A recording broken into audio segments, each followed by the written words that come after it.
At first glance, the millionaire's mansion seemed like a place of perfection. The gardens were meticulously manicured, the walls gleamed with polished marble, and every room showcased opulence in a way that could make anyone's jaw drop. Visitors often commented on the beauty of the estate, the kind of wealth that seemed untouchable, a life that most people only dreamt of. But beneath that shimmering surface, there was a quiet sorrow that no amount of money could disguise. The family's fortune, inherited over generations and multiplied through careful investments, had built them a fortress of comfort, but it had also created walls that hid pain, neglect, and an emptiness that lingered in the shadows. People outside the mansion assumed that wealth meant happiness, that a life filled with luxury must also be filled with love, laughter, and fulfillment, but the truth was far more complicated. The millionaire, a man known for his strict routines and high expectations, had poured his energy into growing the business, managing the estate, and maintaining appearances in society. His public persona was one of power, control, and unshakable confidence. But at home, there was a quiet void that even his riches could not fill. The mansion's grandeur had a way of emphasizing the absence of warmth. Every room, from the sunlit drawing room to the echoing hallways lined with portraits of ancestors, carried a sense of cold perfection. The furniture was elegant, but it lacked the soft clutter of daily life, the little imperfections that signal love, spontaneity, and human presence. Guests might admire the chandeliers and velvet drapes, but they could never see the undercurrent of tension that threaded through the household. The twins, who were the center of the family's attention in theory, often found themselves overlooked in practice. Their parents' devotion had limits, and those limits were drawn sharply along lines of control, discipline, and expectation. They were children of privilege, yes, but their privilege did not translate into freedom, understanding, or genuine connection. Instead, it sometimes magnified their isolation. Despite the external appearance of abundance, the twins lived in a world that was strangely silent. Their days were filled with routines dictated by household staff and the occasional visits of tutors and specialists, all of whom seemed more concerned with maintaining appearances than understanding the children themselves. Every movement, every interaction, was choreographed to fit the image of a perfect, high-society family, leaving little room for the organic, messy experiences that shape a child's life. The mansion, while stunning, became a symbol of their confinement. Rooms that could have been filled with laughter were often empty. Halls that could have been echoing with play were instead quiet, and the very wealth that should have provided opportunities instead reinforced boundaries. Even the staff, though competent and efficient, often treated the twins as curiosities or responsibilities rather than as individuals with emotions and desires.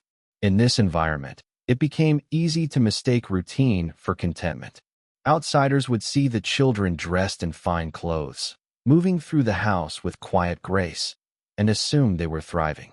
They had every material comfort imaginable: books, toys, lessons, and an education tailored to keep them on the path of refinement and privilege, but all of it was wrapped in a veneer that obscured the loneliness, frustration, and confusion simmering beneath the surface. The truth was that wealth, for this family, functioned like a shield. It protected the parents from scrutiny and gave the children access to opportunities others could only dream of, but it could not fill the emotional gaps that grew wider with each passing year. The mansion's walls, beautiful and imposing, stood as a reminder that comfort and happiness are not the same thing. They could house grand banquets, glittering parties, and impressive displays of status. Yet those same walls could not replace the simple, human connections that nurture the heart. The millionaire's fortune had built a world of seeming perfection, but that world was fragile, delicate, and lacking the substance that makes life truly meaningful. In the midst of marble floors, crystal chandeliers, and rare art, the real story of the family's life remained hidden, one that few could perceive and even fewer could understand, a story of wealth that could not protect against isolation, a story of a family surrounded by abundance yet quietly aching for something money could never buy. The twins had always been described as blind, though the word carried more weight than anyone outside the mansion could understand. From the moment they were born, the household had been quietly defined by this condition. Their parents, both practical and disciplined, accepted it with a mixture of resignation and careful control, arranging their lives around what they believed was an unchangeable reality. The twins moved through the rooms of the mansion with slow, deliberate steps, guided by hands that were meant to protect but often constrained. Guests who visited were never allowed close enough to see the full scope of their daily struggle. Polite explanations sufficed, and most people were content to leave it at that. Even among the staff, there were whispered assumptions and hushed conversations. The children were considered fragile, delicate in ways that required constant supervision and endless caution. Their blindness was spoken of as a simple fact, a condition that defined them in the eyes of the world and in the minds of everyone who worked in the mansion. The children themselves, however, experienced it differently. They did not see the world as complete darkness, exactly, but as a place that was frustratingly muted, a landscape of uncertainty where familiar landmarks shifted and moved. Every hallway, every staircase, every room had to be memorized, cataloged, and retraced in a mental map that could never be taken for granted. One wrong step could mean a fall, a scrape, or worse, and the twins had learned quickly that the mansion's grandeur was as much a trap as it was a home. Their days were filled with repetitive routines designed to protect them, routines that the household insisted would compensate for their inability to see.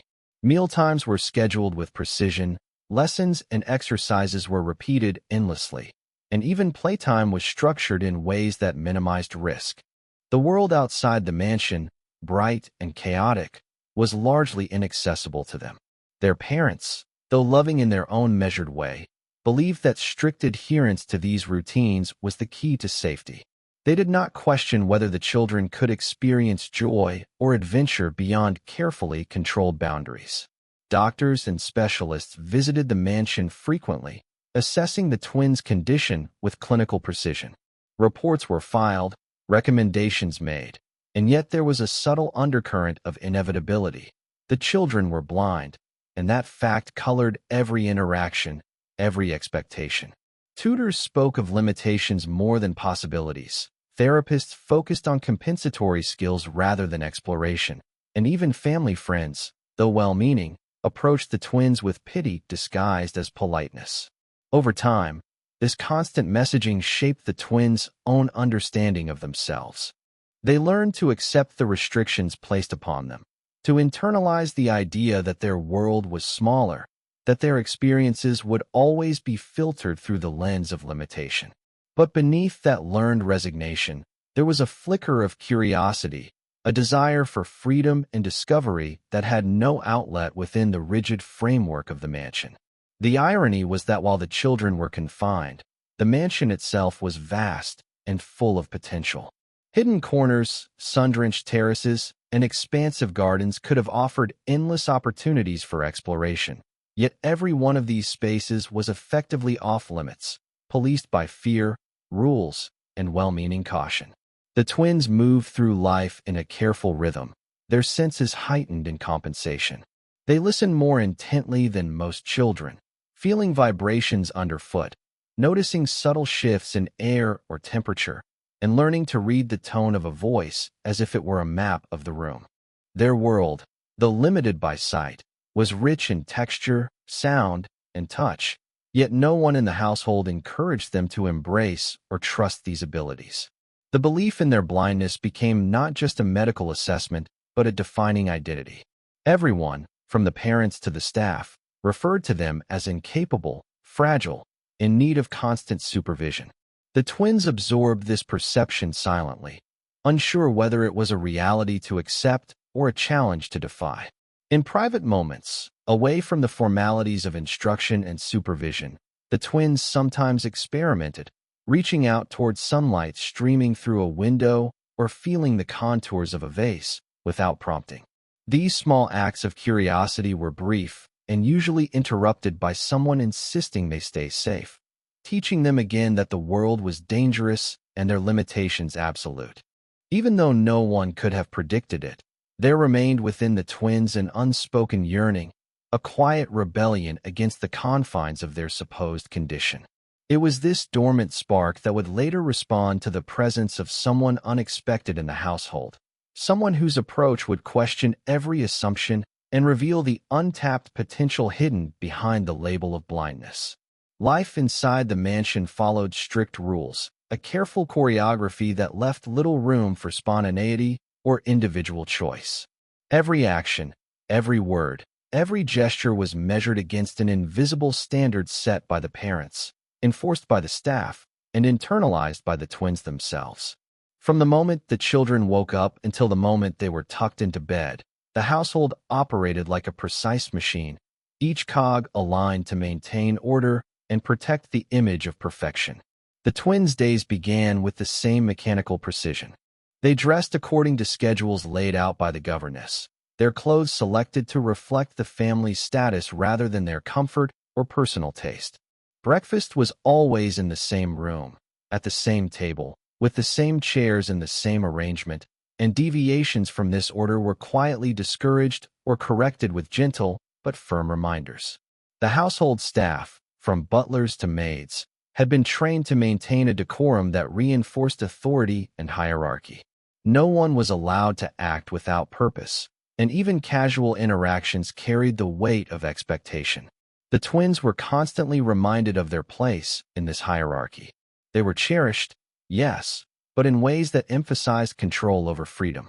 Their parents' love was expressed through discipline and instruction, through lessons and exercises designed to protect them from harm, rather than through encouragement of curiosity or personal expression. Every interaction seemed carefully scripted, as if spontaneity might upset the delicate balance the family had created. Visitors were rare, and when they arrived, the household transformed into an even more rigid display of propriety. The twins were expected to be on their best behavior, to move gracefully, to respond appropriately to questions, and to accept compliments with quiet gratitude. There was no allowance for mistakes, no room for missteps, and certainly no space for exploration beyond what was deemed safe. Even playtime, a crucial element of any child's development, was constrained by rules and supervision. Toys were chosen not for enjoyment, but for appropriateness. Lessons in etiquette often overshadowed lessons in creativity, and games were monitored to ensure that the twins remained within bounds. They were rarely allowed to wander, and their movement through the house was carefully observed, making every step deliberate, every reach calculated. The structure extended beyond daily routines. Every corner of the mansion, every object in it, was part of an unspoken system of order. Rooms were arranged to maximize efficiency, to minimize risk, to enforce the sense that the family's environment was controlled, refined, and predictable. Even art, music, and books were curated to reinforce this sense of propriety, reflecting social status more than personal taste. Staff hierarchy mirrored the household's strict social order. The butlers commanded authority over the maids. The head cook dictated the actions of the kitchen staff, and every individual knew their role and limitations. Each member of the household, human or child, was expected to conform, to perform their duties with precision, and to maintain the illusion of flawless operation. The twins, though children, were not exempt from these lessons in hierarchy. They were taught to defer to adults, to follow instructions without question, and to understand that their world functioned according to rules they did not control.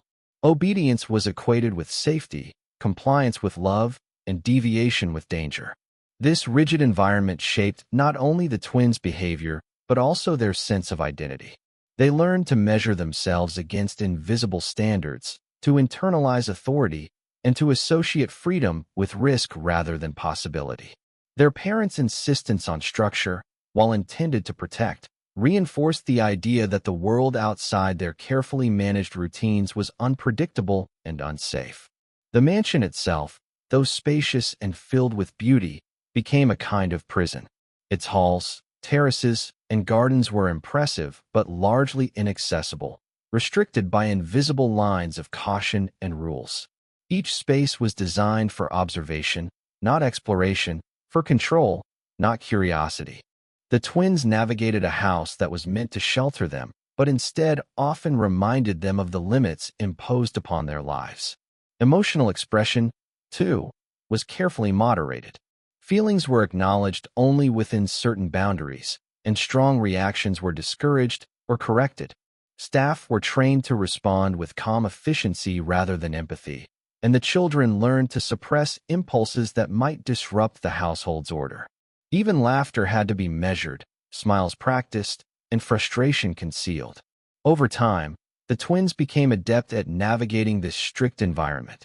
They learned to anticipate instructions, to memorize routines, and to perform expected behaviors with quiet compliance. Yet beneath this polished exterior, a subtle tension persisted. The rigid rules, the hierarchical structures, and the constant surveillance fostered an underlying restlessness, a quiet yearning for something beyond the boundaries of the household's meticulous order. Then she arrived. The new black maid entered the mansion quietly, carrying nothing more than a small satchel and a calm confidence that set her apart from everyone else. At first, no one paid much attention. Staff came and went constantly. Maids were hired, trained, replaced, and forgotten in a pattern that had become almost invisible to the children and even to the parents. But there was something about her presence that felt different. She did not rush through her duties, nor did she approach her work with the stiff formality of the other staff members. She moved with awareness, listening to the rhythms of the house, noticing the subtle shifts in the twins' behavior, the unspoken tensions between staff and parents, and the quiet corners where the children spent their time. To the casual observer, she appeared ordinary, just another employee in a long line of domestic help. But her eyes, attentive and discerning, seemed to see what others ignored. She did not flinch at the twins' limitations. She did not shrink from their peculiarities or treat them as fragile curiosities. Instead, she approached them with steady patience and an intuitive understanding that only comes from experience, from having navigated the world in a way that requires sensitivity, observation, and care. At first, the twins barely noticed her. Their world was insular, structured, and defined by rules that left little room for new interactions. They had learned to trust only the routines and boundaries enforced by their parents and the staff they had known all their lives. But her presence was persistent, a gentle rhythm in the background of their carefully orchestrated days. She began by performing her duties efficiently, but without the rigid stiffness of the others. She cleaned, organized, and prepared meals, but in doing so, she spoke to the twins in soft tones, commenting on small details, asking simple questions, and acknowledging their responses in a way that had never happened before. Her words were not lectures or instructions. They were observations, curiosities, invitations to notice the world around them. The twins were drawn to her without understanding why. They noticed the warmth in her voice, the steadiness of her hands, and the lack of judgment in her gaze. While the household emphasized control, her presence emphasized connection. Slowly, imperceptibly, she began to build trust. She allowed them to lead, to make choices, to explore the small spaces of the mansion under her watchful eye. This was unprecedented. The twins were accustomed to supervision that limited their movement, that restrained them for their own protection. Yet here was someone who watched without constraining, who guided without imposing, who seemed to recognize that the children's potential was far greater than anyone had ever imagined. The other staff members noticed, too, though many dismissed it quietly. They assumed she was simply doing her job differently, that her approach would be corrected or that she would eventually fall in line with the rigid expectations of the household. But she did not. She had a quiet strength, an inner authority that allowed her to navigate the household hierarchy without being intimidated by it. Even the parents, who prided themselves on control and precision, began to take note. They could see the twins responding in ways they never had before, smiling spontaneously, asking questions, testing limits within safe boundaries. And while it unsettled their carefully maintained routines, they could not deny the change. It was subtle at first, a laugh at the breakfast table, a curiosity sparked by a touch or a sound, a willingness to try something new. But these small shifts marked the beginning of a transformation that no one in the household could have predicted. She became a bridge between the children and the world they had been told they could not fully experience. Her influence was quiet, almost invisible to the unobservant eye, but powerful in its effects. She noticed the smallest hesitations, the tiniest sparks of interest, and nurtured them patiently. She asked questions that encouraged observation, not just repetition. She guided movements that built confidence rather than merely preventing mistakes. She engaged their minds in ways that were previously thought impossible. Her arrival was unassuming, almost accidental in its timing, but it was the beginning of a shift that would ripple through every corner of the mansion. The twins, previously defined by limitation, began to feel the faintest sense of possibility, a notion that perhaps the world was not as closed off as they had been taught, and that someone outside the walls of strict rules could see them not for what they couldn't do, but for what they might achieve. The transformation began quietly, almost imperceptibly, but its effects were profound. The new maid did not rush or push. She allowed the twins to approach the world at their own pace, guiding them in ways that respected their limitations while encouraging their natural curiosity. She spoke to them not as helpless children, but as individuals with potential, as beings capable of perception far beyond what the household had ever allowed them to explore. Her methods were simple, yet revolutionary in the context of the mansion's rigid routines. She used touch, sound, and careful observation to help the twins understand their surroundings, showing them that the world could be navigated with confidence and awareness. She described the rooms in vivid detail, painting mental pictures with her words, pointing out textures, colors, and shapes, and helping them connect these images to the sensations they could feel. She encouraged them to reach out, to touch objects and feel their contours, to move freely within safe boundaries, and to notice details that had previously been invisible to them. With patience and consistency, she guided them through exercises that developed spatial awareness, coordination, and confidence. What was most remarkable was her ability to foster trust. The twins had lived their entire lives in a state of controlled limitation, and their instincts were to be cautious, to defer to authority, and to expect failure or disappointment. Yet she treated them with respect, acknowledging their fears without reinforcing them, celebrating small victories and demonstrating that mistakes were part of learning rather than a reason for correction or shame. In doing so, she created a safe space within the house, a rare environment where they could experiment, explore, and discover without judgment. Slowly, the twins began to test their own abilities, guided by the faith she placed in them. One of them, who had never held a book confidently, learned to recognize shapes and letters by touch, tracing them with fingers while listening carefully to her explanations. Another, hesitant to step beyond familiar areas, began to navigate hallways and staircases with increasing assurance, responding to her verbal cues and trusting their own growing sense of orientation. Every small success built upon the last, creating momentum that the mansion's rigid rules had never allowed. It was as though a veil had been lifted, revealing a world they had been told was inaccessible, a world filled with textures, sounds, and even hints of light they could interpret through senses honed under her guidance. Her influence extended beyond the twins' physical abilities. She nurtured emotional growth, teaching them to express curiosity, excitement, and even frustration in constructive ways. She listened when they spoke, answered their questions thoughtfully, and encouraged them to articulate their thoughts rather than retreat into silence or passivity. In doing so, she showed them that they were not defined solely by limitation, but by capacity and potential, and that their voices mattered. Even the parents began to notice the change. At first, they were skeptical, unsure if these new behaviors were the result of the maid's influence or merely fleeting moments of enthusiasm. But as weeks turned into months, the shifts became undeniable.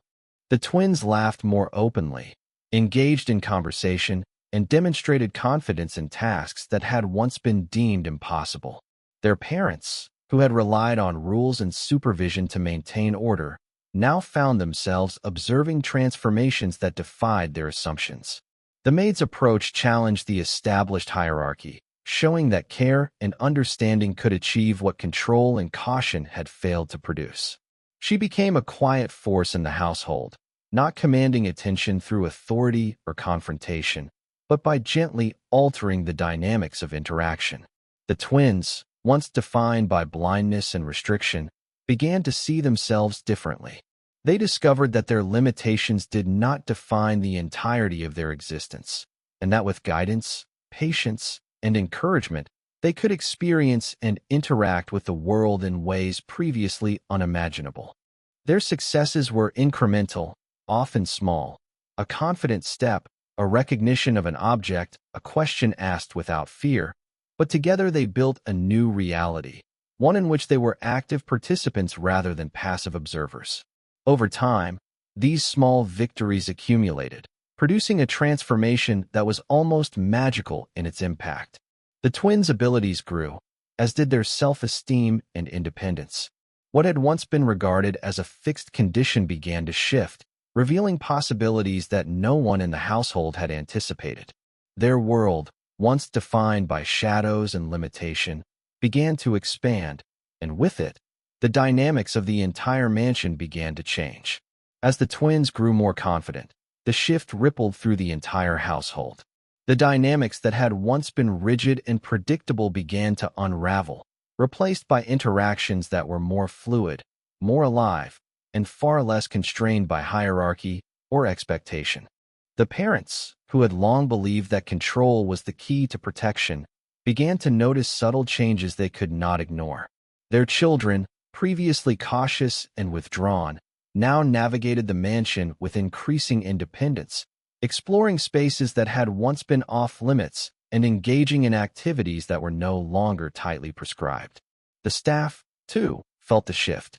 Those who had been accustomed to a strict chain of command began to witness a different way of relating to the twins, one that prioritized observation, patience, and responsiveness over rigid adherence to rules. The new maid, whose influence had sparked this transformation, subtly challenged the established order without confrontation. She demonstrated through action rather than words that care, attention, and understanding could achieve what control and strict supervision had failed to produce. In many ways, her presence redefined authority in the household. Authority was no longer only about hierarchy or obedience. It became about guidance, respect, and mutual trust. The twins began to assert themselves in ways that were previously unimaginable, asking questions, offering opinions, and experimenting with the environment around them. Each small act of agency was a disruption to the old equilibrium, and yet it was a disruption that brought vitality and energy to the mansion. The parents, initially unsure how to respond, gradually recognized the positive effects of these changes. They saw their children smile more freely, take risks in controlled ways, and demonstrate resilience and insight that had never been evident before. The rigid routines that had once dominated every aspect of life were softened, replaced by flexibility that allowed the children to grow while still maintaining safety. Beyond the immediate family, the atmosphere of the mansion transformed as well. The staff, who had been trained to enforce rules and maintain order, began to adapt, observing and learning from the new maid's methods. They saw that the twins could respond to encouragement rather than fear, to engagement rather than restriction, and this realization subtly altered their own approaches. Even minor interactions, serving meals, guiding the children through lessons, assisting with daily activities, took on a new tone, one of attentiveness and respect rather than mere duty. The twins' transformation also affected the way the parents viewed themselves. They began to question assumptions that had gone unchallenged for years, realizing that their attempts to protect and control may have limited their children more than they had helped. The experience forced them to confront their own biases and expectations, and in doing so, opened a door to understanding that parenthood was as much about nurturing independence as it was about providing security. The family, once defined by routine, limitation, and hierarchy, began to experience moments of spontaneity, joy, and genuine connection. Conversations became richer, laughter more frequent, and the mansion, which had often felt cold and imposing, started to feel alive with possibility. The twins, whose lives had been shaped by assumed incapacity, now began to demonstrate abilities that astonished everyone around them. Their confidence in movement, learning, and interaction challenged the assumptions of blindness that had dominated their upbringing, revealing that limitation had often been a matter of expectation rather than inherent inability. Social dynamics within the house shifted as well. Staff who had once relied on authority to manage the twins now found themselves responding to curiosity, negotiation, and initiative. Even the parents, once the ultimate arbiters of control, began to accept that the children's growth required trust, observation, and patience rather than constant supervision. The mansion, in effect, became a laboratory for transformation. Every corridor, staircase, and garden terrace that had been once constrained by fear and control became a place where the twins could assert themselves, experiment, and learn. Their successes inspired subtle but profound changes in the behavior of those around them. Each small act of independence, each spark of curiosity, became a catalyst for further growth, not just for the twins, but for the household as a whole. Over time, the twins were no longer merely recipients of care. They became active participants in shaping their environment. Their voices were heard, their choices respected, and their abilities acknowledged. The very identity of the family shifted from one rooted in strict control to one defined by responsiveness, adaptation, and shared growth. In the span of months, the mansion that had once been a symbol of restriction and hierarchy began to pulse with life, energy, and possibility, as the boundaries that had contained the twins' potential slowly dissolved under the patient, transformative care of someone who refused to see limitation as destiny.